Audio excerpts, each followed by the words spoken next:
আজকে বাড়ির পাশে খেলায় বেঁধে গেল একটা বড় ঝামেলা এবং আমাদের ফাইনাল ম্যাচে পেনাল্টিকে কি হলো, আদৌ কি আমরা পেনাল্টিকে জিততে পারলাম? জানতে চাইলে লাস্ট পর্যন্ত ভিডিওটা দেখতে থাকো। তো হেই এভরিওয়ান, কেমন আছো? Welcome back to this another video. তো আবারও চলে এসেছি নতুন একটা ব্লগ নিয়ে। তো দেখতে থাকো, আশা করি সবারই ভালো লাগবে। প্রত্যেক খেলার মতন এবারের খেলাটা বেশ ভালোই চলছিল, কিন্তু ওই মাঝখানে হঠাৎ চলে এলো একটা বড় ঝামেলা। এবার হয়তো তোমাদের মনে প্রশ্ন উঠতে পারে যে ঝামেলা কিসের ঝামেলা? আমাদের এখানে খেলার একটা নিয়ম ছিল যে এক পাড়ার ছেলে অন্য পাড়ার টিমে খেলতে পারবে না, এবং তারপরে বেঁধে গেল বড় ঝামেলা।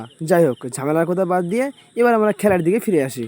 প্রথমত আমি চেয়ে নিই তোমাদের কাছ থেকে একটু ক্ষমা, কারণ আমি প্রথমেই এবং দ্বিতীয় রাউন্ডের খেলাটা ভিডিও করে দিতে পারিনি। এবং তারপরে শুরু হয়ে যায় আমাদের ফাইনাল ম্যাচ, এবং ফাইনাল ম্যাচের সময় যা মেঘলা করেছিল ভাই, কি বলবো, অন্ধকারে পুরো ছেয়ে গেছিলো। তার জন্য ক্যামেরাটা একটু ঘোলা ঘোলা লাগছে, কিছু মনে করো না। এবং ফাইনাল ম্যাচে সন্ধে হয়ে যাচ্ছিল বলে তার কারণে আমরা করে দিই পেনাল্টি, এবং পেনাল্টি ম্যাচে যা হলো তোমরা দেখতে থাকো। পেনাল্টি শুরু হওয়ার পর সিদ্ধান্ত নেওয়া হলো বেলতলা যাবে মারে, আমরা যাবো সেপে, এবং বেলতলা যায় প্রথম মারে 7 নম্বর জার্সি। দেখা যাক কি হয়।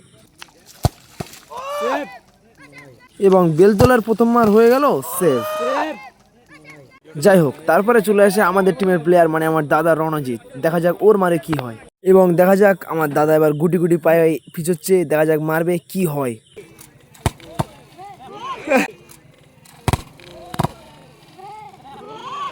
এবং আমাদের টিমের প্রথম মার হয়ে গেল গোল, মানে পায়ে লেগে ঢুকে গেল গোল। তারপরে বেলতলার কিপার মারতে আসলো। দেখা যাক কিপারের মারে কি গোল হবে।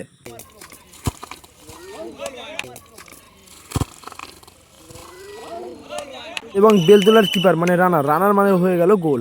তারপর আমাদের টিমের নায়ক মানে প্রসেনজিৎ আসছে মারতে। দেখা যাক তার মারে কি হয়। ডান দিকে ডান দিকে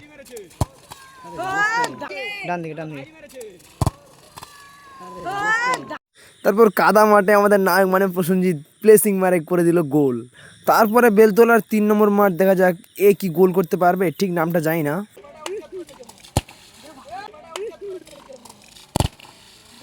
যাই হোক, প্লেসিং মারে করে দিল গোল।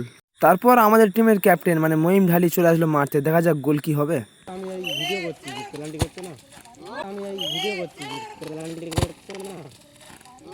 তারপর বারের কোল ধরে মেরে মহিম ঢালি গোল করে আমাদের ম্যাচটাকে চ্যাম্পিয়নের পথে এগিয়ে দিল মহিম ঢালি। তারপরে খেলার শেষে ভাইদের সাথে একটু হাত টাত মিলিয়ে গলা ফলা জড়িয়ে খেলাটা করলাম আমরা শেষ।